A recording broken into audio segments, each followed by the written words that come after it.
There. Here we go. Okay, so the first question is from Crystal Maynor, and she asked, do I make a distinction between awareness, consciousness, mind, and Buddha nature? And the answer is absolutely yes.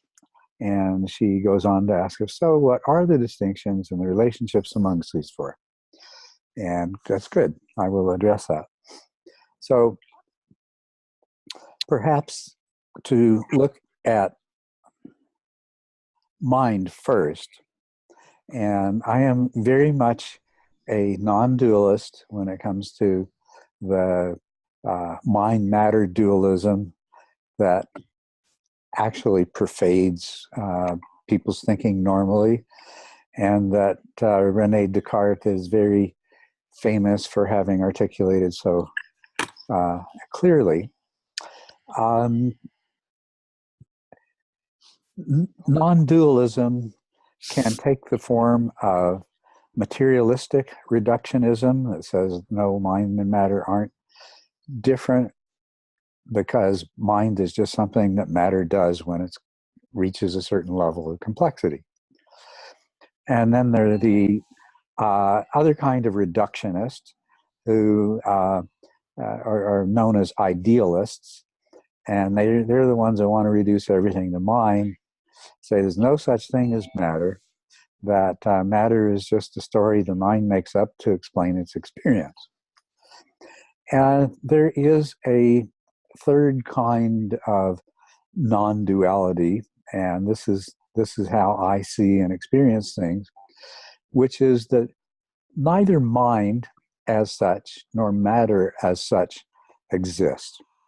There is something, the call it suchness. There is something that appears as matter when you look at it in one way, and appears as mind when you look at it as another way. And of course, the only way you can look at mind is when you experience it through consciousness. But mind, obviously, is if mind is merely an aspect of one stuff of which everything consists. When you look at it from the outside, you see matter. When you look at it from the inside, you see mind. So mind, of course, on an individual basis, consists of consciousness and unconscious mind, and also what we might call the subconscious, that part of the unconscious that borders on the conscious, on consciousness, and which the contents of which can become conscious given the right circumstances or sometimes the right conscious intentions. So that's the place of mind in the bigger picture. Now, awareness and consciousness are two different things, and awareness is the much larger of the two, because a distinction that I didn't put in the book, that I actually did and took out, is that awareness is a very broad term, and it includes both unconscious and conscious awareness. What is unconscious awareness? Well, we are constantly assimilating information at an unconscious level. You know this if you reflect on it. You've probably have reflected on it, and you probably know this quite clearly through experiences that you've had that strongly reveal that you not only are assimilating information that you're not conscious of, you're actually acting on information that you're not conscious of. And I call that unconscious awareness. So my definition of awareness is the registration in any form of information on an entity. Then that information can be acted upon, or it can be stored, And if it's stored, it can be acted upon at some later time. It's the imprint of interactions with other aspects of reality, the wholeness that that entity is a part of. So awareness is much, much larger and encompasses much, much more than consciousness. I speak in TMI of the field of conscious awareness. And there's the distinction. Conscious awareness is that very small part of awareness of which you are conscious. Now, what does it mean to be conscious? The best definition of consciousness that has been generated so far, we have to attribute to the original thought of Thomas Nagel and a paper he wrote on what is it like to be a bat.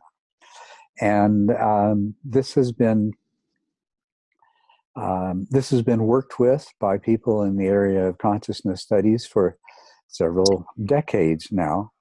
And it is essentially the definition of consciousness is that subjectivity, that subjective experience. The way that Nagel put it was what it's like to be something. What is it like to be a bat? What is it like to be you? It's that subjectivity. That's what consciousness is. And that's the only, consciousness is a very small part of mind. If I go back to the definition of mind, let me expand on that a little bit.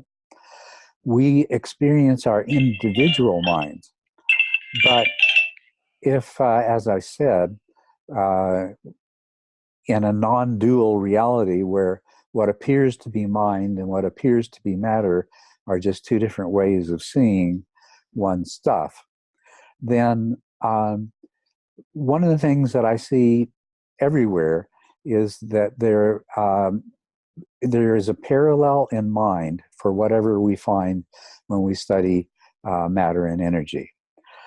Which means that the individual mind that you experience, my consciousness, and the things that I know by inference about my unconscious mind are not distinctly separate from your mind or anybody else's mind. But there is something about our individuality that acts as a filter, and that's necessarily so, because otherwise, you might walk out the door in the morning and you go to work to somebody else's job. But all of what we experience as individual minds are actually interconnected. And there are a number of parallels of this that we find in the material universe or in the physical universe. But probably the one that it is most directly analogous is what's known as quantum entanglement. And I'm not going to say any more about that. But mind is vast and interconnected. And one of the unique things that the stuff of mind matter does is allow for the establishment of individual minds as portions of the whole. So back to an individual, their consciousness is a small part of their individual awareness, which is in turn a small part of the awareness that pervades the universe. Consciousness has come to be way, way overrated. People make it into something that it's not. People seeking for some kind of something that is continuous, that they can identify with as themselves, and so on and so forth. Almost inevitably, if they examine everything else and they see, as the Buddha guided them to in examination of the five aggregates, they very easily come to the conclusion that there is no self in four of the aggregates, but there's a strong tendency to want to make consciousness into something that is continuous and unique and very special. And this has led to, in consciousness studies, the idea of the hard problem of subjectivity. Rather than trying to understand subjectivity as a phenomena that is an inevitable part of the nature of awareness and that universal process, which our individual subjective consciousness is a special case of, they want to reify consciousness into something very special.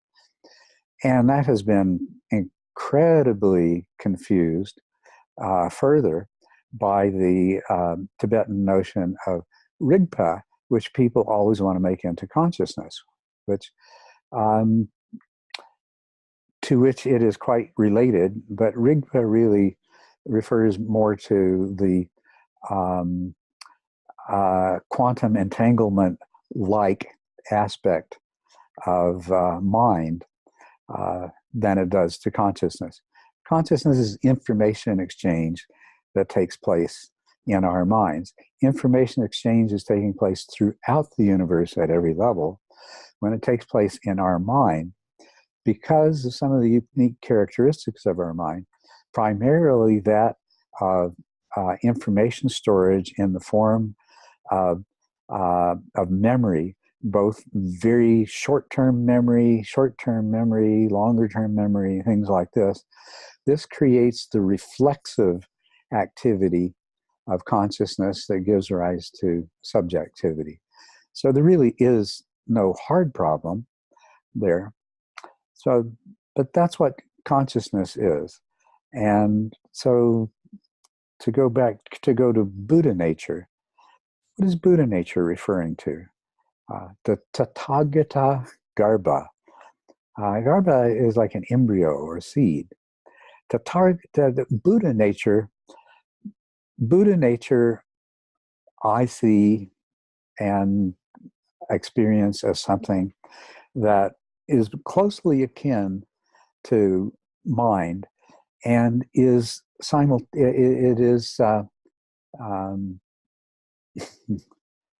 what is the word? Synonymous, really, with suchness, with isness, with whatever other words that you want to attach to it. And it is something that is, of course, in every one of us. And so from that perspective, it's a really useful concept. What are we doing in our practice? We're trying to reveal, bring to the fore the Buddha nature, which is in all of us and in everything. And so, that's the distinctions and the relationships I make between those four. And Crystal, I don't know if you've come in since I started talking or not, but no, it doesn't look like you have. But I hope that I've succeeded in answering your question. Is there anybody who would like any clarification on anything what I said that I said? I mean, this is pretty deep metaphysical stuff, so we don't want to spend the whole time talking about it. But yes, please, you put your hand up. So, you never mentioned emptiness or dependent origination. Mm-hmm. Wouldn't that be what ultimately Buddha nature is as well? That the whole entity of the clothes and everything is an aspect of emptiness, as is Rigpa, a positive sense of emptiness in terms of being bright. That so would you agree with that? Or I would agree with that completely. I intentionally avoided using the word emptiness because it is probably the most misunderstood term within the Buddha Dharma. And I didn't want to get into it, but absolutely. Emptiness, suchness, Buddha nature, these are all terms that are addressing exactly the same thing, and as Rigpa. And yes, I would agree with you that if we wish to categorize them in that sort of way, we'd say, yeah, Rigpa is the positive version of emptiness, which is the negative version. So void kind of aspect. yeah. Mhm. And as a neuroscientist and as a neurologist speaking to you, so much of perception is really, I love it because the Buddhist sort of analysis of perception very much fits in with this whole model of dependent origination and emptiness, because that we don't tell our eyes to see, we don't tell our ears to hear, so that there's this these things happen in response to one another, our presence, or and then the stimulus, or however, in terms of quantum theory, how that comes about. So I think it's absolutely fascinating, and how it actually, what modern science confirms everything that was really, from the beginning known in that way. That's right. So I love that, and I just wanted to add that, but knowing that, of course, your background is like that too. Yes, well, thank you very much for bringing that, and I should say something about dependent origination, and just to clarify, when I say dependent origination right now, I'm not referring to the links of dependent origination, which is an application of the concept of dependent origination to the specific mental processes that take place. I'm referring to dependent origination in the larger sense, essentially the causal interdependence of everything, the mutual causality of everything, and therefore the total interpenetration of everything, which means that dependent origination properly understood, dependent origination properly understood is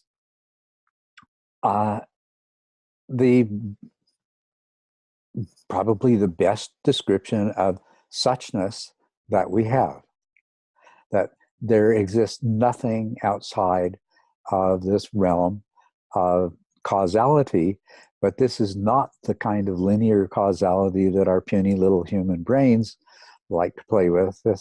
This is a much deeper and more interpenetrating causality. It is the mutual causality. Wonderful book on general systems theory and mutual causality in Buddhism by Jhana Macy. So, yeah, and what the Buddha had to say to Ananda when Ananda said, dependent origination, what a wonderful teaching, and so clear and so easy to understand. And the Buddha said, don't say that, Ananda. To understand dependent origination is to understand the totality of the Dharma. So, all right, let's move on and look at some of these. Sorry? Do you think that understanding that better, like reading that book, would improve the practice in any way, or is just theoretical? It's no, I first read it many years ago, and it had the effect of clearing away some of the obscurations in the form of misinterpretations of reality that were standing in my way of seeing more clearly what was happening in my practice. So so definitely had a very beneficial effect on my practice, because it wiped out some of the assumptions that I had acquired in my life that are just in total distinction to the facts. And so it can be very eye-opening. So I do recommend it. So Joel Nicholson, thank you for your well wishes, Joel. Wondering, is it possible to progress through the 10 stages and become awakened through using walking meditation as the main practice? If this is possible, how could this path potentially differ from using a sitting practice. For instance, are people able to experience purifications, jhanas, etc., while walking? Well, this is something I think that could stand a lot more explanation or exploration. I meant to say, not explanation. Some of the medications that I'm on for chemotherapy cause me to start off with the right word but finish with the wrong word. I meant to say exploration. My experience of walking meditation is that you come to a place where your meditation begins to, there no longer is the line between your formal practice and your everyday life. And from the very beginning, walking meditation is bridging that gap. Now, all of the mental skills that we develop in stages 1 to 6 can certainly be developed through walking meditation. I don't know of anybody who's done that. I don't know what unique kinds of problems might arise as a part of that. But from my understanding and from a theoretical perspective, I don't see any of those problems that couldn't be overcome, and somebody could develop the skill base.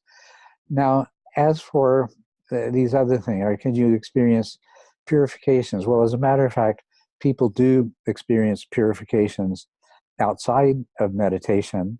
When they've been meditating, sometimes the purifications either don't completely arise or don't get completed during sitting practice, and they can come up as a part of walking practice, or they can come up as a part of what's happening in your daily life. The idea of a jhana while you're walking is a very interesting idea. Basically, there is a sensory motor counterpart to jhana, that's when you've mastered a motor skill to the degree that your body does it completely automatically and completely perfectly. And the interesting thing about that kind of perfected sensory motor behavior is that you can carry on a conversation about something totally unrelated while you're doing it. Now, the interesting thing about jhanas is that it's much the same way, except that it's not involving the sensory and motor systems. It's involving consciousness, awareness, and attention. And therefore, it would be impossible to be in jhana while doing something else. Now, just as a theoretical possibility, I mean, would it be possible to reach a state where you could have simultaneously enter into, what jhana is it's like that sensory motor state that happens by itself. It's a state you enter into. It's a very unique mental state that is, it's a flow state. It's different than normal state of consciousness, and the things that can happen in normal consciousness, many of them, such as volitional activity, can't happen in jhana. But interesting thing to speculate, could somebody develop the sensory motor skills to walk and do walking meditation while completely separate from that, their conscious mind, their attention, their awareness, and even the important aspects of their unconscious awareness are all locked into that groove of jhana? Interesting thing to speculate on. I don't know the answer. So in terms of the larger question, back to what I said, the idea, could somebody actually progress through the stages of an adept doing walking meditation only? And it's a very intriguing question. I can't say, I can say that I can imagine it as a possibility, but that doesn't mean that it's true. Can someone become awakened through using walking meditation? Well, people have become spontaneously awakened without ever doing any practice at all. For people who do practice, very often insight arises when walking rather than when sitting. And sometimes it arises when they're doing something completely different as well. So the experiences of insight and the experiences of awakening are not dependent upon being sitting, doing a formal meditation practice. Those greatly facilitate that. And of course, when you're doing those practices, it becomes much more likely that insight and awakening are going to happen doing formal practices, but they could happen as easily in walking as in sitting. So, Joel, I'm not sure that I feel like I've answered your question completely. I hope that I have.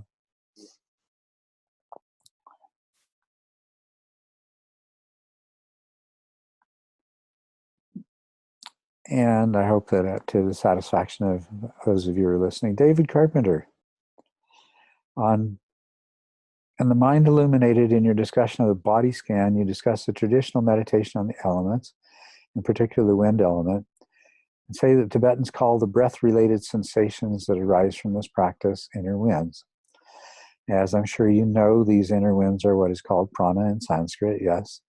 Could you share your thoughts on connections between this awareness cultivated through the use of the body scan at stage 5 and the cultivation of awareness of prana in Indian yoga practices and qi in Chinese practices such as Tai Chi and Qigong?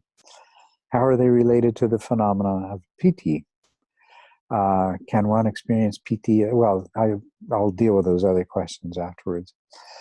The process of body scanning, in which you allow your mind to become aware of this prana, of these inner winds, is very, very similar to what happens with Tai Chi and Qigong. In the practice of the 10 stages, this is more of a peripheral thing. It's a way of using it serves two purposes: using the phenomena of prana, which for whatever reasons in an ordinary person have become completely invisible, making them visible. And the other purpose it serves is that by becoming aware of these and becoming familiar with them and learning to some degree to work with them, you don't have the sudden arising of awareness because so much energy has been liberated in your brain and in your mind due to unification of mind, that you have energetic experiences that are very, very difficult to deal with. It's not an area of expertise of mine, and when people have trouble with the PT experiences, with these energetic experiences, I usually refer them to Tai Chi, Qigong, or a good yoga teacher who focuses on yoga, on the energetic aspects of yoga, rather than simply treating it as another form of physical exercise. So they're very much the same thing. Now, there's Kundalini yoga, and that's a different kind of practice altogether, where the focus is entirely on these energies, and on rather than becoming aware of them and learning to work with them and use them, like as you do in Tai Chi and Qigong. Kundalini Yoga carries this to a whole new level. Ordinary Hatha Yoga that properly incorporates the understanding of the energetic component together with the physical doesn't go to that extreme degree. And like I say, the whole subject of these energetics is something that I understand and use within the context of the fact they inevitably arise. They are a part of PT. As the mind unifies, this energy, this tremendous amount of energy becomes evident, and you can't help but notice this energy, and sometimes it produces some very unpleasant effects, especially if there are blockages to the natural flow of that energy, or if to the degree that energy is flowing through the, quote, channels which are not appropriate to it. So let's look at some of the other parts of this question. Can one experience PT at stage 5? Yes, and this does happen. Sometimes once people become aware of prana, that the mind unifies around this experience strongly enough to generate even more prana, and that phenomenon then becomes much more intense because they're experiencing unification. The unification is specifically around the experience of PT, usually at this stage. But this is the kind of person who is probably they are going to go one of two directions. They're going to be one of those people for whom the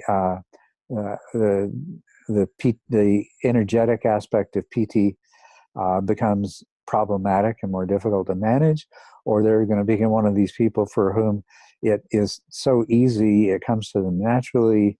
They can identify any obstructions to the free flow of energy in their body, and they're going to be able to work with it quite effectively.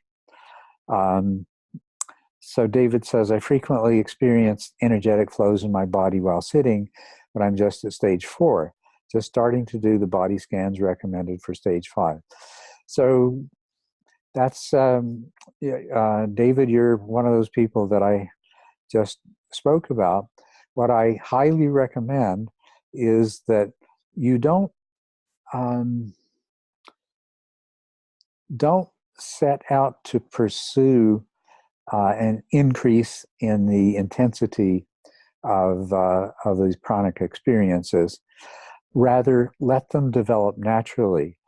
And the most important thing is there's really two.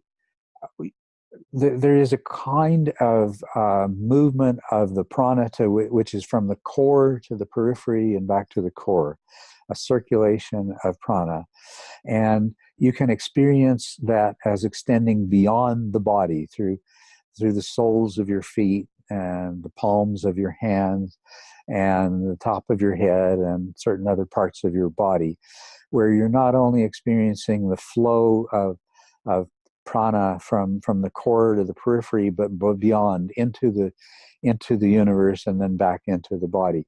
Work with those, and then when the time comes that you start experiencing the rising of prana in what's referred to as the rising of Kundalini, it will be a much more pleasant and manageable experience. So that's the best advice that I can give to you, and that's where I see that you are. And Magnus also gives reference to guided meditation on the 4 elements. So, could I just summarize and make sure I'm clear on something? Yes, please. Basically, for stage 5 practice, the main goal there is just making these energy flows visible, just becoming aware of them.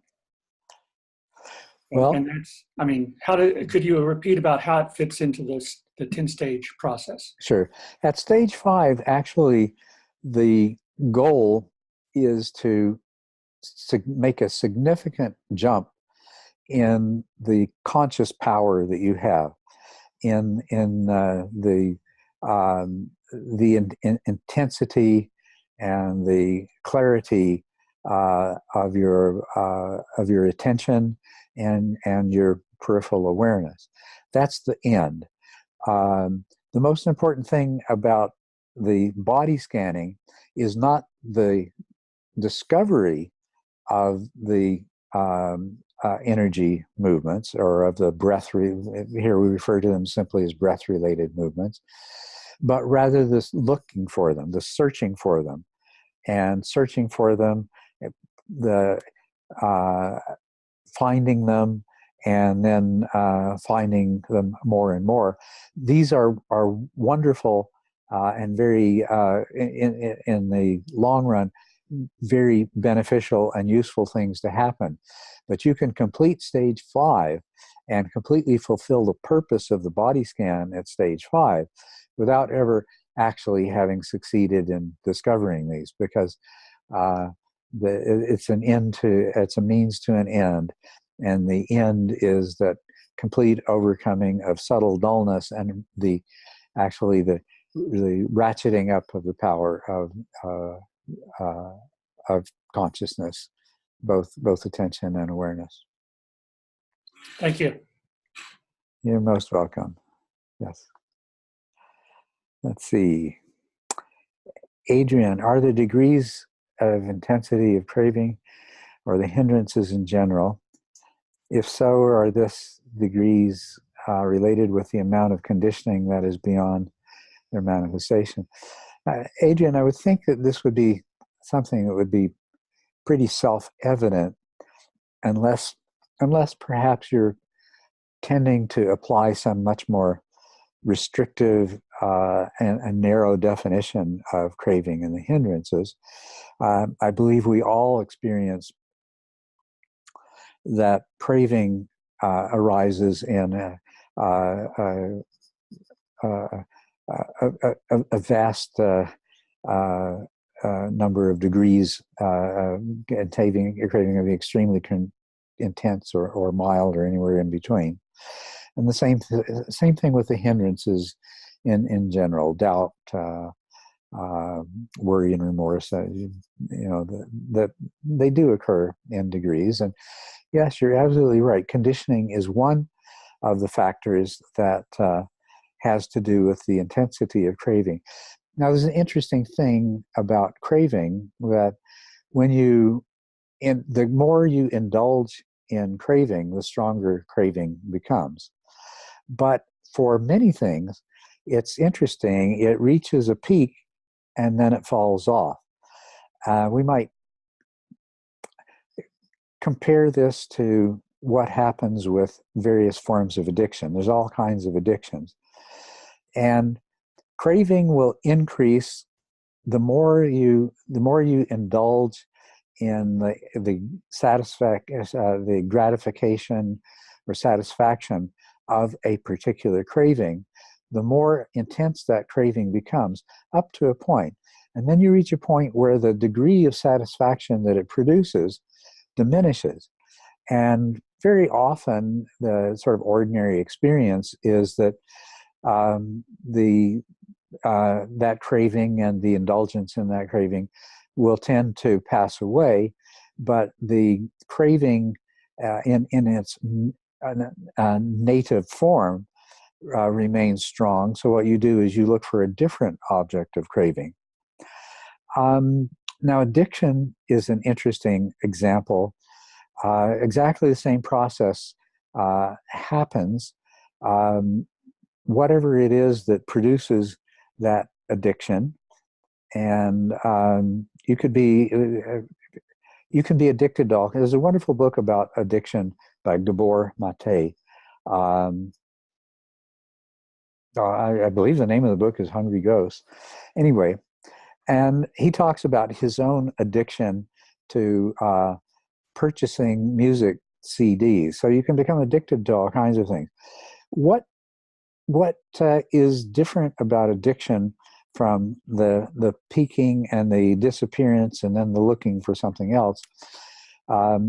Basically, what's happening with craving and with addictions both, but let's use the example of a chemical addiction like opiates, is there are the release of neurotransmitters of a wide variety that produce a pleasant sensation, that produce the satisfaction that the craving is searching for. And there's a hit of dopamine that's released. An interesting thing is that the dopamine, which is highly addictive, actually happens as a part of the craving itself. It may also be a very important part of the fulfillment of the craving. For example, with cocaine, there are massive dopamine releases associated with it. But the most interesting thing is that we found that the experience of craving produces a dopamine release. And that's why, now this is something that people discover during stream entry, whether they articulate it in these terms or not, but they discover that there is a craving for craving itself. And that's because of this dopamine release. Now, addictions are where something continues.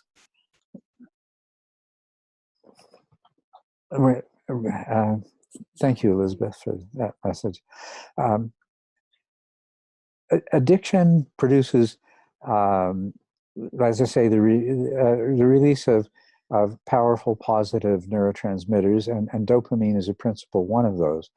But the brain, of course, adapts to that, and as it adapts to that, the whatever it is you're addicted to, you need more and more of it to achieve the same effect. And of course, the difference between that and most of our more mundane objects of craving is that there's a limit to the more that is possible. And that's where you've reached the peak, and now the satisfaction that follows begins to diminish steadily, and that's where craving shifts to something else. But yeah, back to the question, and this is really one of the important aspects of what karma is all about. The more you seek to satisfy your cravings, the stronger your cravings become, and even when a particular craving no longer becomes satisfactory, the craving shifts to something else. And when that becomes non-satisfactory, it shifts to something else. So to indulge in craving is to make craving stronger. Craving arises out of self-attachment. So to indulge in craving is to increase the attachment to self-attachment. And so the Buddha taught he redefined karma, and he taught karma as intention, and to look at your intentions. If your intentions are based in craving, they are unwholesome. They will have the effect of further enslaving you to craving and increasing the power of the attachment to self, which to become awakened, you have to overcome. So it's moving you further away from awakening. So that's an unwholesome intention. When you deny craving, you weaken the power it has on you, and you weaken the attachment to self from which it arose. And so this is, in general, all craving is conditioned, positively and negatively in a variety of ways. But the most important aspect of conditioning of craving is that's described through the practice of virtue and through the application of the idea of karma as intention. You create who you are in the future through your intentions, through your karma. Karma doesn't determine directly what happens to you. It does so indirectly because you do stupid things and you get in trouble because of the things that you've done. What karma does is determine who things happen to, and how you respond to those things when they happen to you. So that's craving. Now, apparently, I missed a question from Flo, and let me look and just see where. There it is. Okay, yes, Thank you. see. I'm sorry, Flo. So, was there somebody that was starting to say something before I was about to switch? No. Okay, good, great. All right. So, Flo says there are meditation retreats where, depending on their progress, people may be asked to stay awake for 24 or 48 hours or even longer. What is your opinion on this? What is the purpose? In which situations is it useful? And how can you tell whether or not you're pushing yourself too hard? When is it better to persevere? When is it better to be kind to yourself and rest? Do you have any advice for people who are planning to participate in such a retreat? Well, my beginning experience with Buddhist meditation, I had previously done TM and various Advaita practices. But my first experience with Buddhist meditation, our final sit ended with a bell at midnight. Our first sit began with a bell at 4 a.m. And I did that. I did that kind of meditation for over a year in retreats. And what is my opinion of this? I would never ever do that or ask anybody to do anything remotely like that again. What is the purpose? I don't know. No one's ever explained it to me, and I certainly did not discover any purposes in it through my own experience. So I have no idea in which situations it is useful. When you're sitting there alternately hallucinating and falling asleep, feeling absolutely miserable, and that was my experience, that's how you can tell when you're pushing yourself too hard. And that's why I stopped doing that. I have no idea when it's better to persevere, because I've never persevered in that kind of sleep deprivation thing, and I have no idea what purpose it serves. My my advice for people who are planning to participate in such a retreat, my most honest advice would be forget it. But I don't think that's fair to the people that teach this and use this, and it perhaps has some tremendous validity that I was never able to discover. So the advice I'd be more likely to give is that I'm the wrong person to ask. You need to go to the person who you're planning to do this kind of retreat with and get an answer to these questions. What is the purpose? And what makes it useful? And in what situations is it useful? Those are exactly the questions you should ask that person. And then you should decide whether or not you want to do that retreat. So that's what I can say about that. Horrible experience. If anybody ever finds the answer to why it's useful, it would satisfy a curiosity of mine, but I still don't think I'd be willing to try it. I've been meditating for 3 to 4, now Daniel here. I've been meditating for 3 to 4 months. This week I had a remarkable session. I was in stable attention and awareness of the breath right from the get-go. Then I felt happy about being able to meditate and the great feeling it gives me.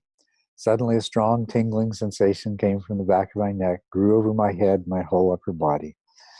With it came a profound and overwhelming feeling of happiness and bliss about nothing in particular. My breathing got heavy and I shed some tears of joy. The whole experience lasted for a few minutes.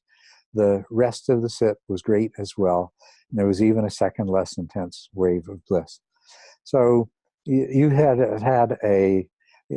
only been meditating 3 to 4 months. and you've had a wonderful experience of what it can be like when you make that transition into tranquility that's characteristic of stage 9. This is something that happens not infrequently, that people will have meditation experiences that correspond to a much more advanced stage. And they're wonderful because they're very inspirational. As you know what now is possible. You know where this process is leading. Now you ask, how can I achieve this again?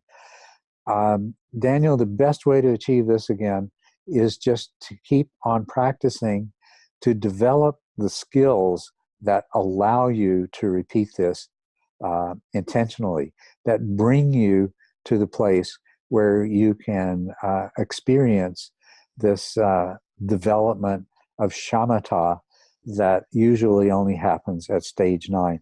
And the worst thing that you can do right now for your practice is to begin to pursue these.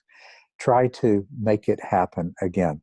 If it's going to happen again, it will happen again, because what happened is all the right conditions came together by accident, and you don't know how you precipitated that accident. If you keep practicing diligently, as you were, and I'm presuming that you were practicing according to the instructions, then it's more likely that it will happen. But don't seek it out. If it happens a second time, if it happens a second or third time, say, wow, this is wonderful. I'm so happy that sometimes this happens, but I know not to be attached to it. I know not to waste my time trying to make it happen. The way to make it happen is to develop the skills through stage 6 and then move into the practices of an adept practitioner. And then I guarantee you it will happen, and it will happen whenever you want it to.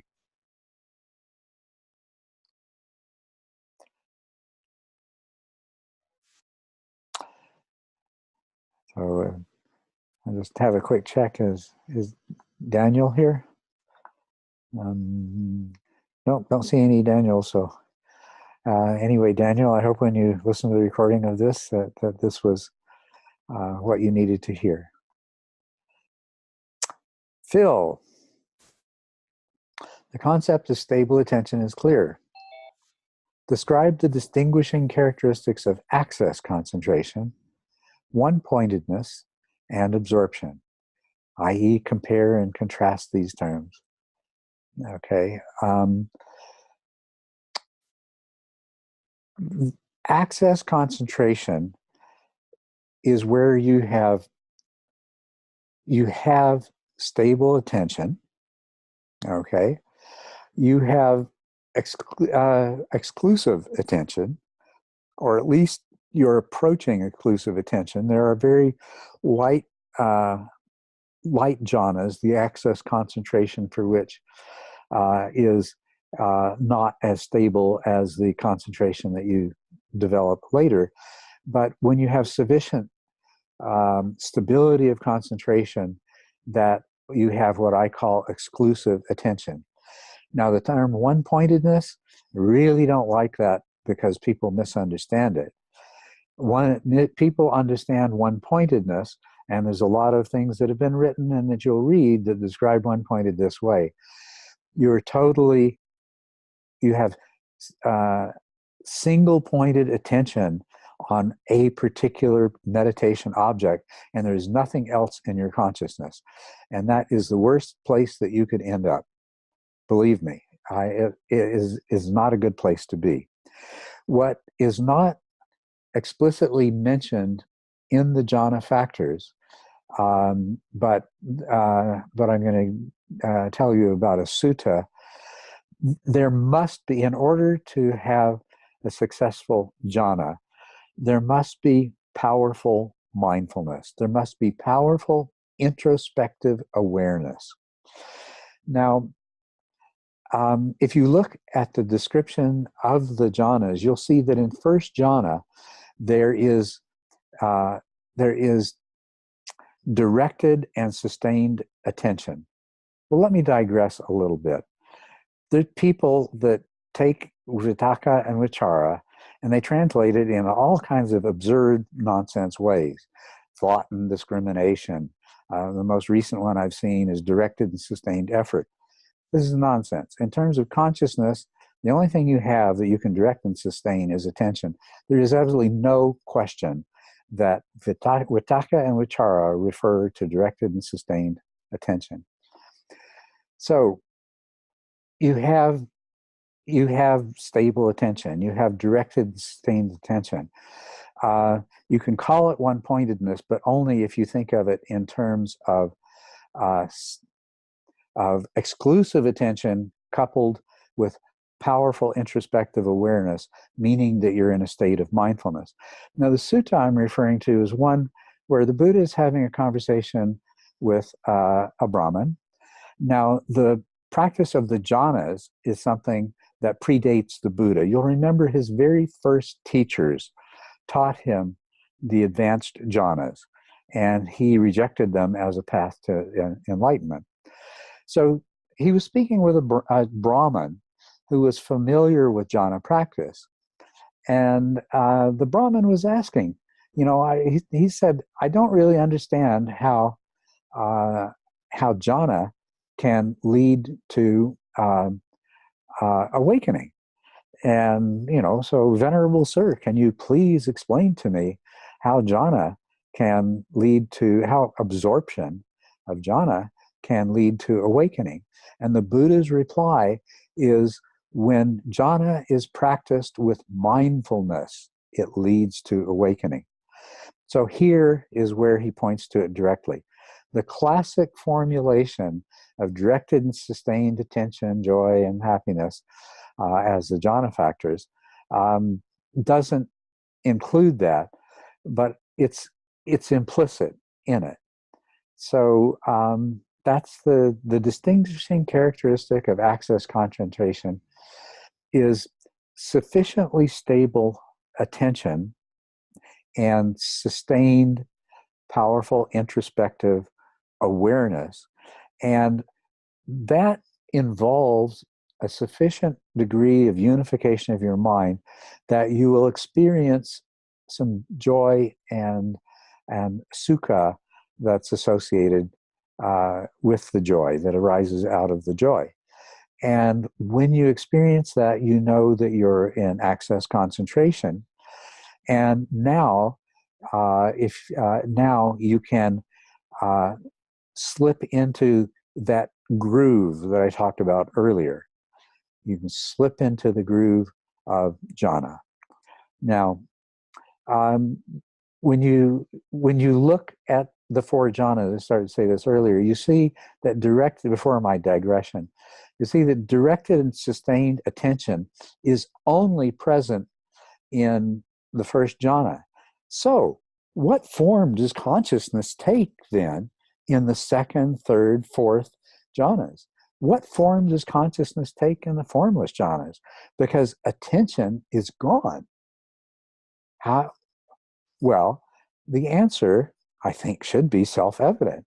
The form that it takes is this powerful awareness. And because, depending on the depth of the jhana that you're in, there will be what's described as a withdrawal of the mind from the senses. So in the deeper jhanas, your mind is quite withdrawn from the senses.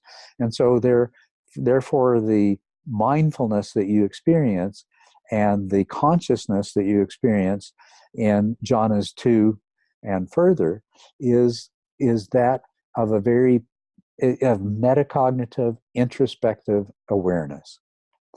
And that is the awareness that you have of joy and sukha, of piti and sukha in second jhana, of the falling away of the awareness of the agitation and the energetic manifestations of piti into the much more calm sukha of third jhana. You are metacognitively, introspectively aware that your mind, in a state of joy, has generated this powerful sukha, and you dwell in that sukha until the sukha itself seems to be lacking something, and there is a bliss and there is a peace that lies beyond the sukha that your mind begins to tend towards, and then you move into the fourth jhana.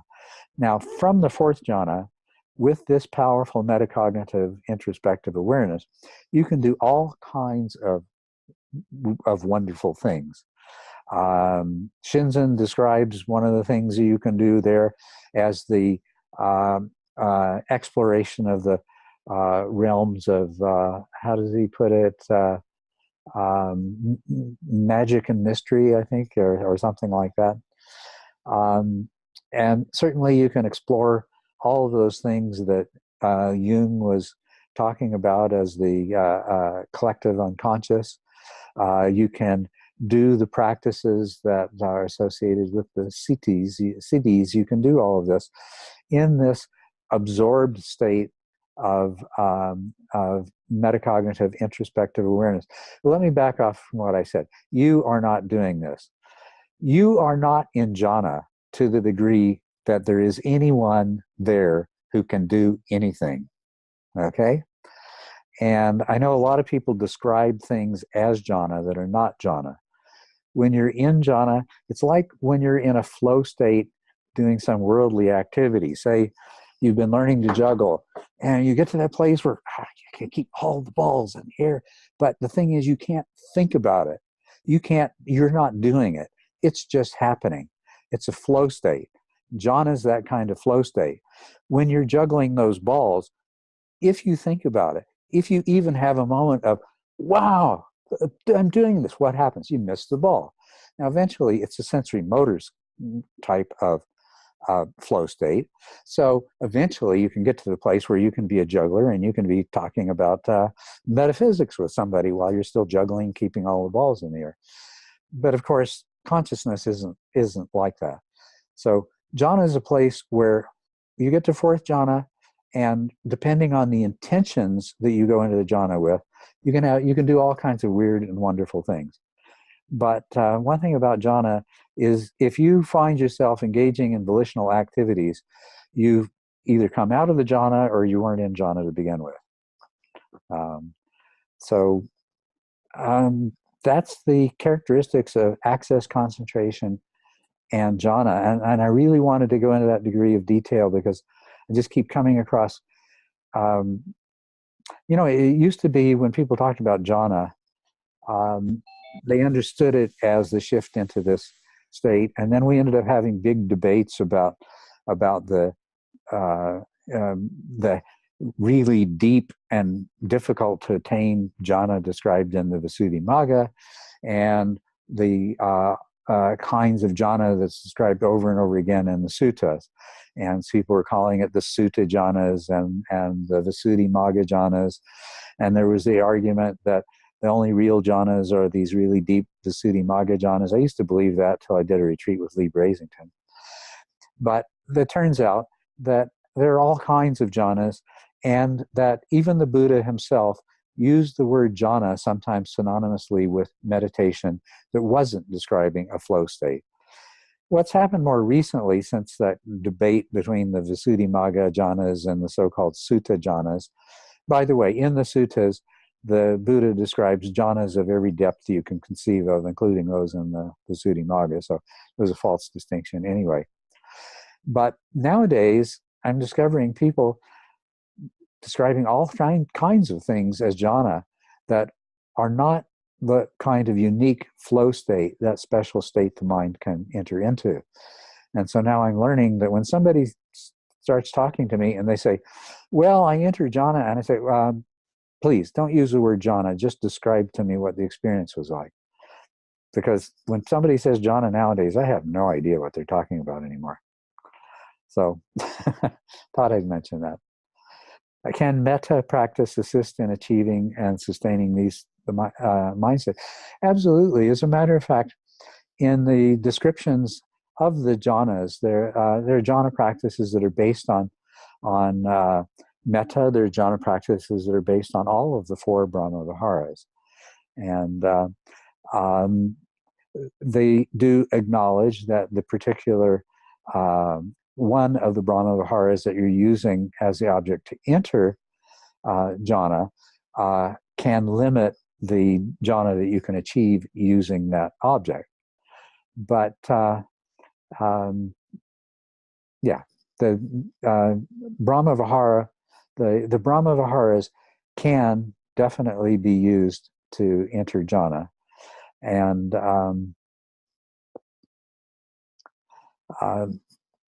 how should it be?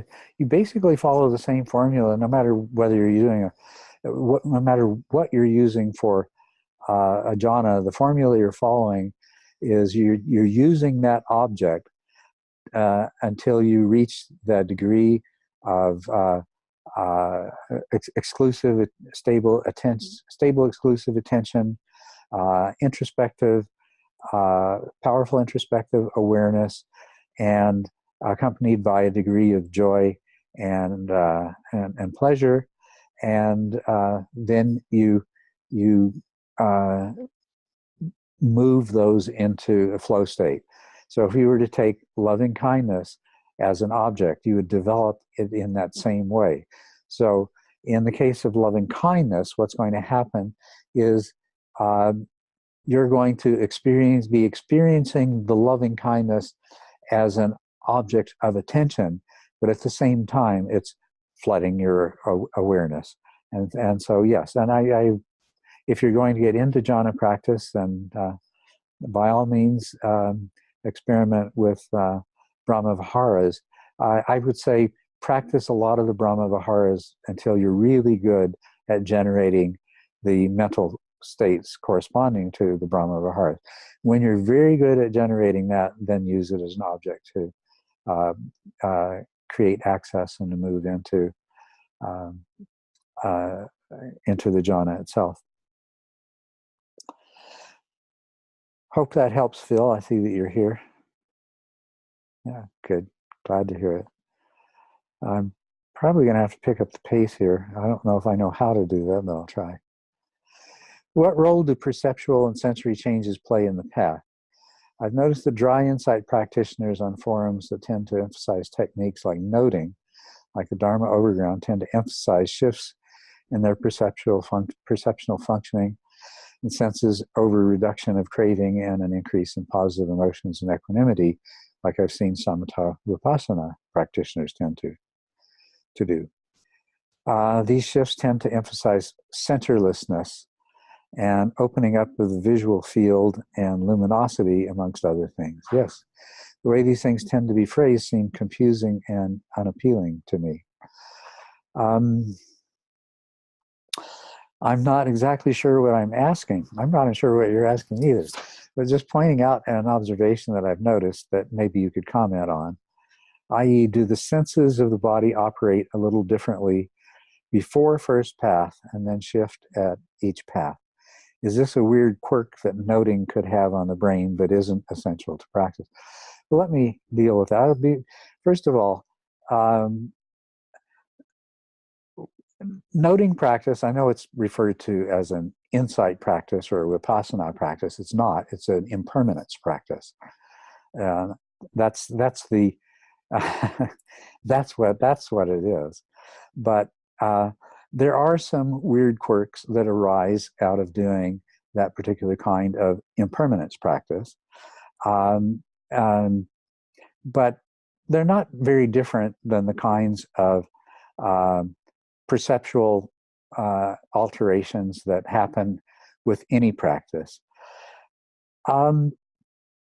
What awakening consists of, as well as the higher paths of awakening, what it consists of is a profound shift in perception.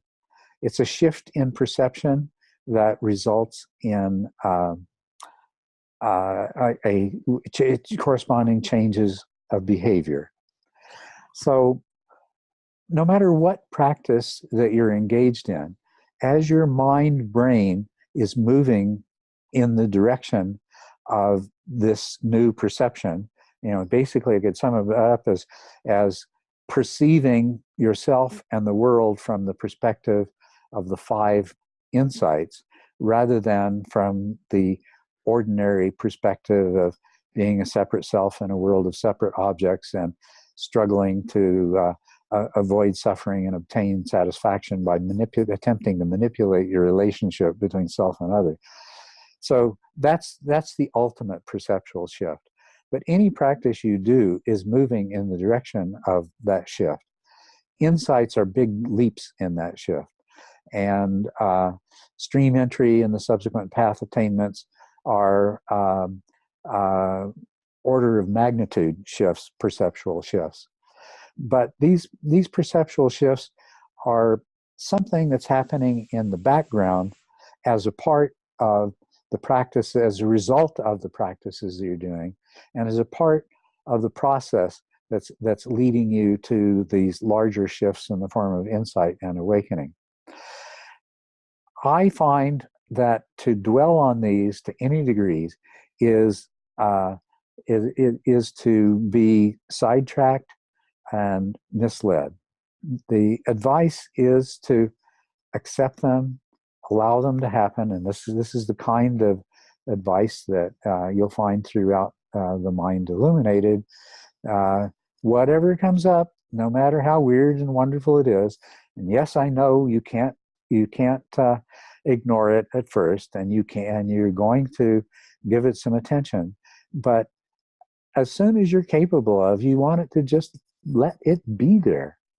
Let it come.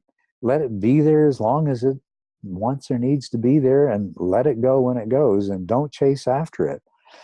And I feel like I just don't see any point at all, any value at all. Especially, I know that chasing after these perceptual shifts that's going to be you getting in your own way, and it's going to interfere with your practice. So I have a very different take on this than some other teachers, such as those that are being referred to here. A lot of interesting, fascinating, pleasant, and unpleasant perceptual shifts are going to occur. Nothing is really gained by dwelling on them or attempting to manipulate them or making a big deal about them or having intense conversations with other meditators over the coffee table about. Okay? My point of view. And yes, a few of them are more unique to certain practices than others. What's interesting about the things that you say here is that those things that we clearly acknowledge in the Mind Illuminated, they also arise in noting practice. The difference is, in noting practice, you're told to ignore them. You're not only told to ignore them, you want to just you want them to go away. You want to note them until they go away. That's the kind of ignoring, and different. And it's because because it's an impermanence practice, and if you it's not a shamatha practice. Let's get to the place of beginning to recognize impermanence. Nothing else matters. Forget everything else. So, but then on the other hand, the contradictory part of that is when somebody says, "Oh, let's dwell on the perceptual shifts that take place along the way." In my own practice, this is a continuation of Michael's question. In my own practice, I've experienced a lot of positive benefits of TMI, but I haven't noticed any major changes in the functioning of my senses, except for the description of a completed stage 8 with an internal light and sound. I felt an opening up of my mental space and perceptual changes to do with insight-related things, but nothing dramatic to do with my senses off the cushion, like I've read a few people mention. Yeah, that's great. It's, in other words, your practice has been less troublesome than some other people's are. And yes, perceptual shifts are more likely to happen off the cushion when you're doing practices. When you're doing these kinds of practices, I mean, you're doing some dramatic changing of the wiring in your brain. Let me point out, though, there's absolutely no change in your sense organs. There's actually absolutely no change happening in the way information is processed in the specific sensory cortical areas. The changes are taking place at the higher level, where the sensory information is being processed on the basis of your conditioning. And we're conditioned to see things in a particular way, starting at birth, if not, well, starting at birth is where the external conditioning really begins. And those of us who assimilate the cultural and environmental conditioning we're exposed to are labeled as well-adjusted. Those who don't are labeled as neurotic or psychotic. But perception is an artifact of conditioning. And what we're seeking through spiritual practice is to see through that particular worldview and way of understanding things that you have been taught, and to see beyond it and to understand things at a deeper level. So the perceptual shifts are happening at a higher level. I don't see how the kinds of changes that we want to take place in our mind and brain could happen without them. Let them happen. I don't see anything that is gained by dwelling on them to any great degree. And it sounds like things are unfolding for you just the way they should. In my case, I didn't have a lot of the violent energy surges and, bodily movements, my arms flinging, my body rocking back and forth. My hands twitched. I salivated like crazy. My eyes would do a few funny things, and that was it. So you sound more like, you're going through a very minor version of experience of these perceptual shifts. Let them come, let them be, let them go. Continue with the practice. Okay, Michael, hope that's helpful to you.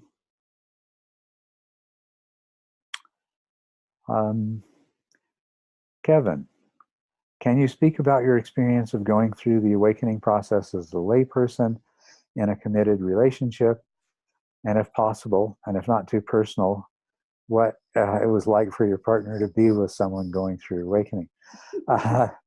Very, very confusing, very frustrating, can be the cause of some deep concern and worry. Yeah, it's. But the thing is that my partner was engaged in the same process with the same goal. So I think that made it a lot easier for it would be for somebody else. Here we go. You see the partner in question, right? You do change, and a lot of those changes become, they're only initially make you seem so bizarre to somebody who has known you very intimately for a long time.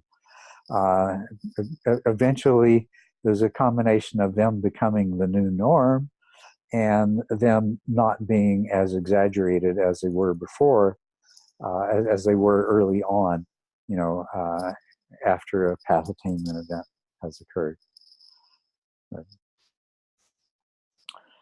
There's a lot of things about engaging in the spiritual path that are quite disconcerting to those around you, at least if they don't understand what's going on.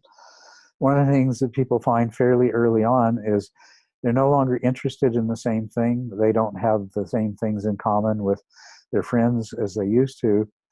And inevitably, what happens is they end up forming new relationships with people who are on the same wavelength that they are, and they find it more and more difficult to maintain relationships or friendships with people that they no longer have interests in the same things they want, and are not even experiencing the world in the same way that the other person was.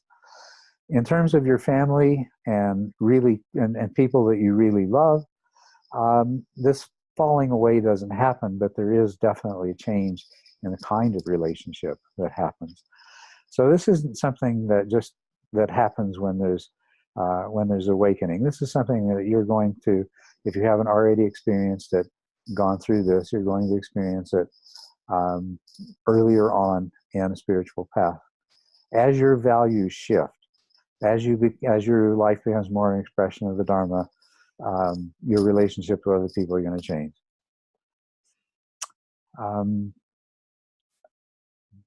Got a lot of questions here. I can't afford to be here all day, but I think because we had to postpone the first Patreon because of my surgery, or the earlier Patreon because of my surgery, we had more questions. They're all wonderful questions, but I'm going to go for a bit more here. Taylor asks, what advice would you give someone who is suffering from complacency due to recent stream entry?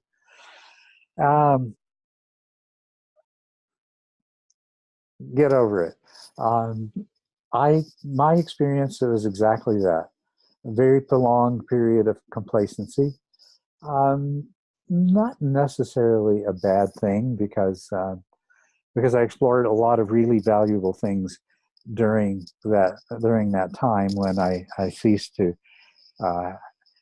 Basically, where my complacency came from, and where I think I wouldn't be surprised if it wasn't true of you as well, is that my life had been so difficult prior to that, and I was so used to life being difficult, to the extent of rarely even giving much thought to the fact that it could be different, that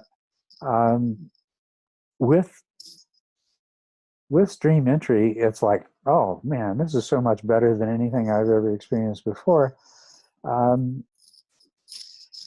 Who needs anything else? And so a lot of the I think I've said enough about that. Try to, the best advice I can give you is get over it. And I don't have time to go into ways that you could go about getting over it, but except for one, which is observe your complacency with as much mindfulness and clarity as you can. Observe it every time you have a thought about the Dharma or practice, or about how great things are, or anything else like that. So I'll leave it at that.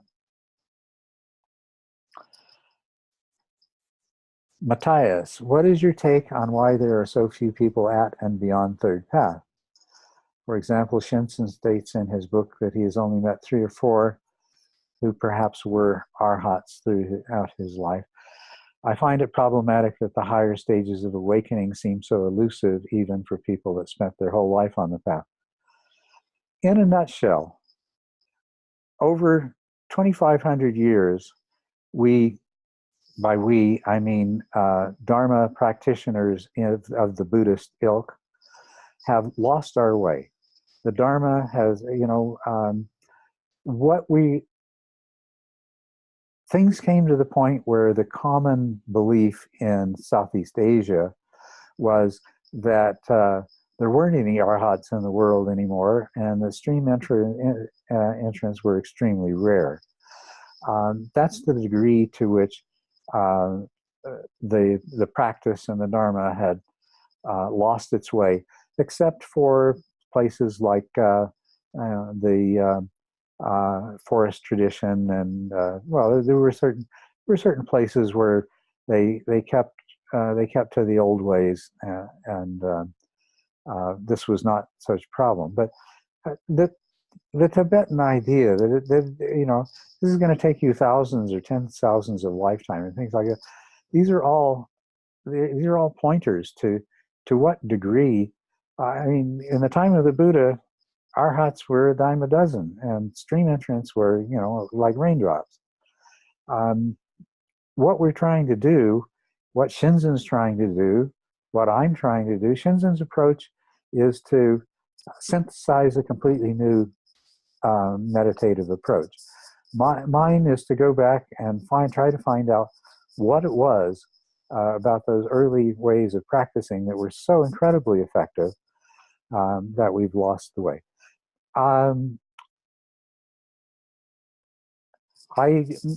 My experience is that there's a whole lot more people today on third path and as arhats than there were 10 years ago or even 5 years ago. We are starting to find our way. But there are so many misconceptions. There are so many misinterpretations.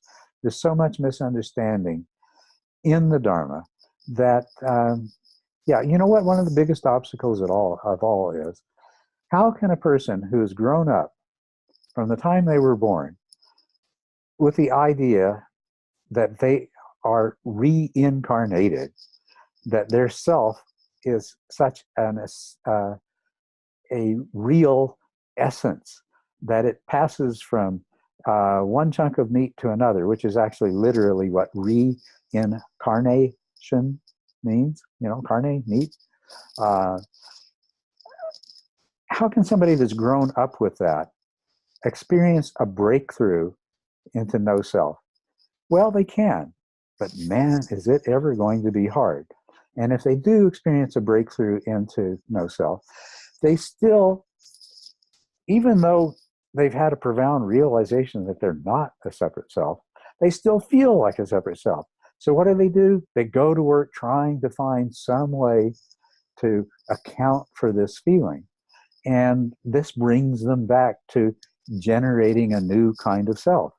And where do they usually go? Most commonly, they go to consciousness. I am my consciousness. Well, if they happen to study the Dharma enough and see what the Buddha had to say about that, he tore Sati the fisherman's son to shreds for teaching people that what was born again was consciousness. In his teachings on the five aggregates, and anytime anybody brought up consciousness, he pointed out that consciousness isn't that persistent, consistent thing that you're looking for that you can put the label of self onto. Consciousness is something that rises and passes away with its object. It's something in which there are tremendous gaps. It's something that takes many different forms, the least of which is depending on which sensory content it has at its object in a given moment.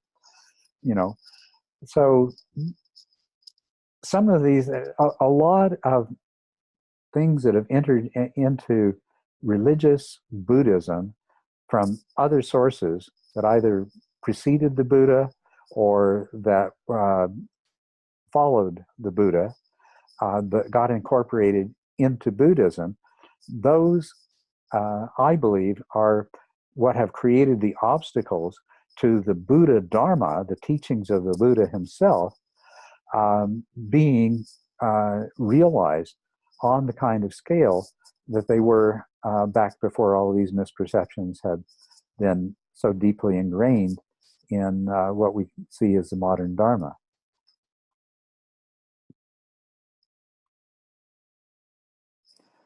So that's why I think they have been elusive. And I believe that that's changing. And I believe with the convergence of science and innovative meditation teachers, that we're well on the way to changing that. Okay. I hope you agree with me. I hope your personal experience is consistent with that. Oh, there's so many good questions here. I almost feel like I should have gone through and pre-sorted them before we began.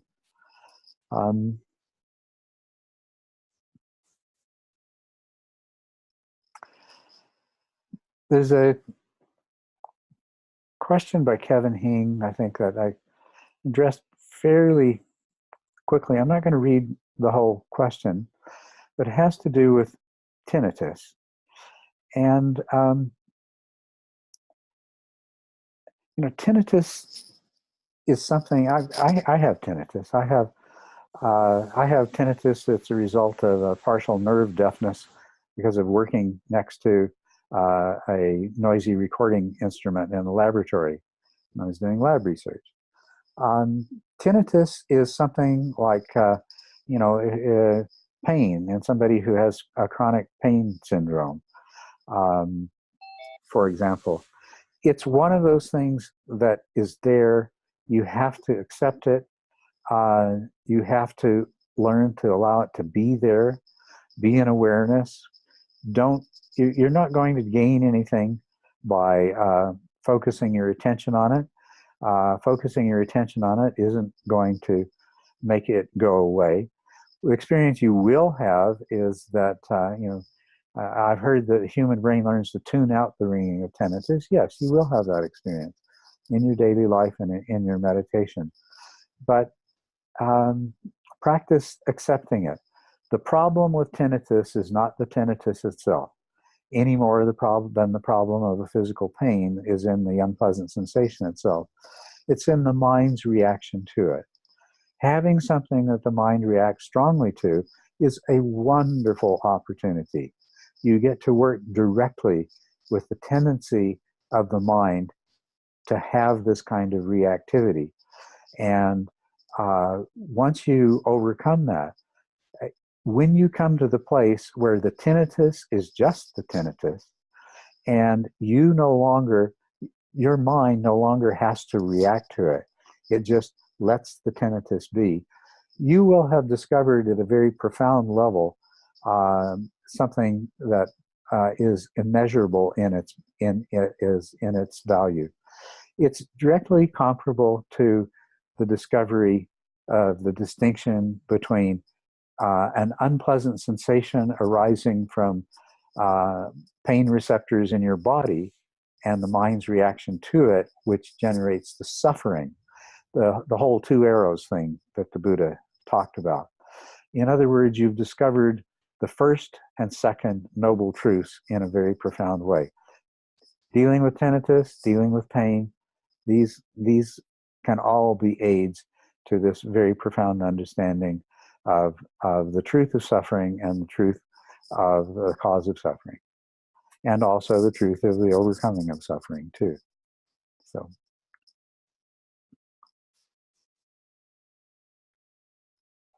let's see. There's still a few people left, the diehards. Okay, so is there a question from one of you diehards that's here that I might address before we wrap this up? That's one of the questions that's on the list.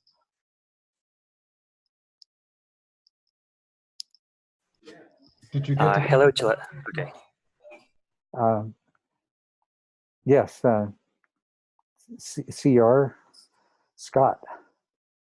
Yeah, I was just going to ask, how are you doing? How's your health? How are your projects? What can we do to help you? Okay, well, okay, how am I doing? I seem to be recovering reasonably well from surgery that I had.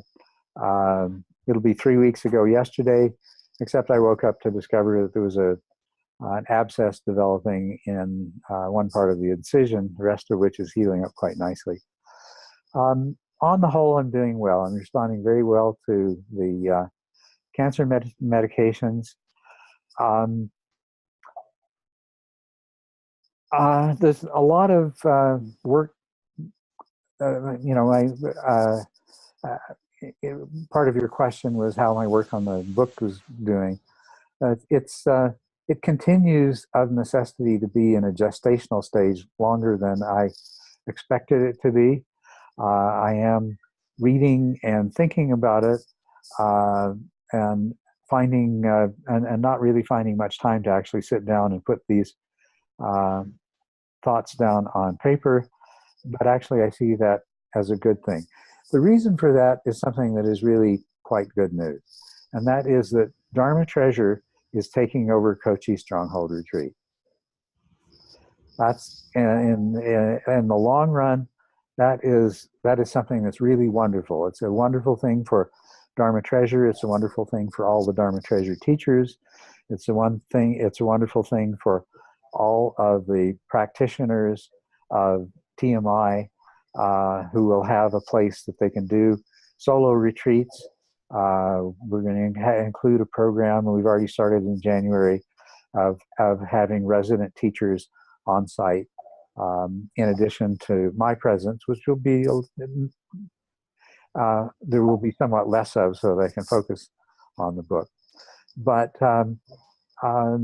as I say, not only do health issues tend to get in the way, this wonderful thing that has happened has necessitated me as sort of the key person of Dharma Treasure, and also one of the key people of Kochi Stronghold Retreat, to all of a sudden have a whole lot more work to take care of, because I've got to, got to put all the pieces together so this transition goes as smoothly and the result turns out as wonderfully as we envision it taking place.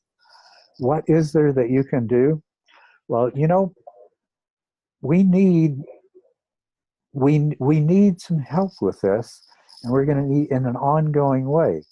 One of the things that we really need is with this kind of expansion. I mean, the way I talk about it is Dharma Treasure is now moving out of diapers or short pants. Dharma Treasure is growing up. Dharma Treasure needs an executive director.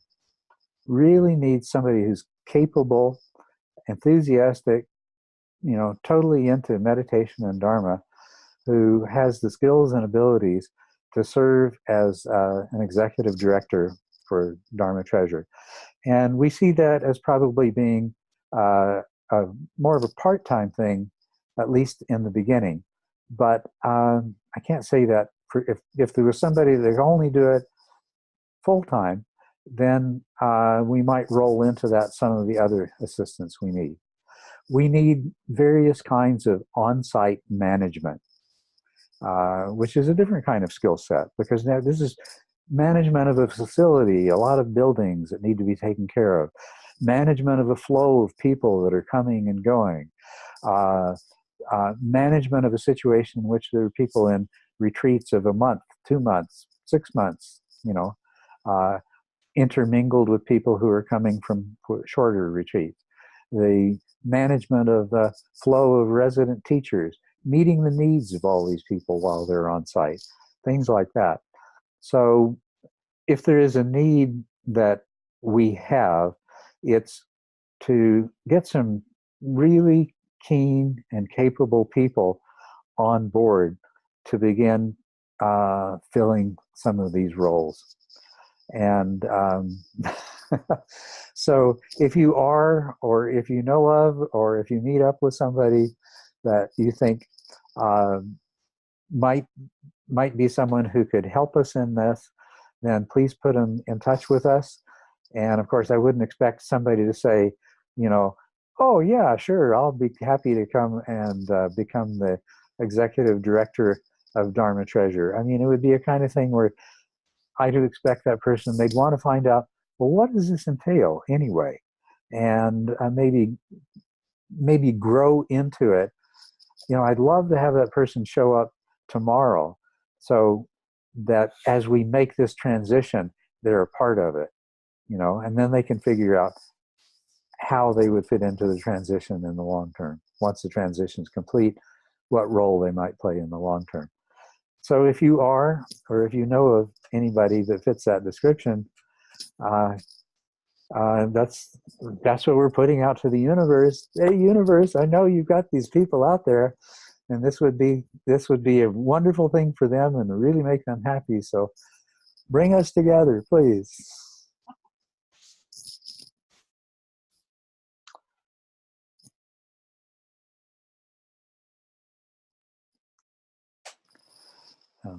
Thank you for asking.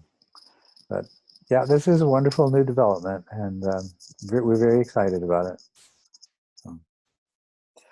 And the sooner we get some more people on board to help, then the sooner I can get back to just working on writing a book and not worrying about anything else.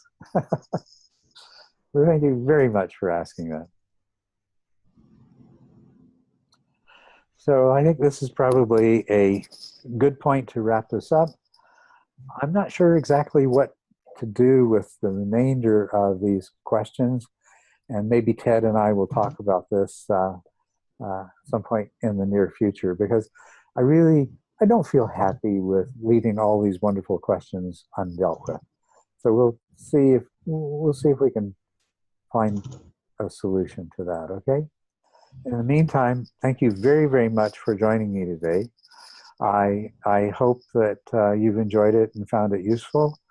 I was a little bit more bare knuckles than I usually am, and I certainly hope that you can take anything and everything I said in the spirit that it was intended, and not be offended by it or anything.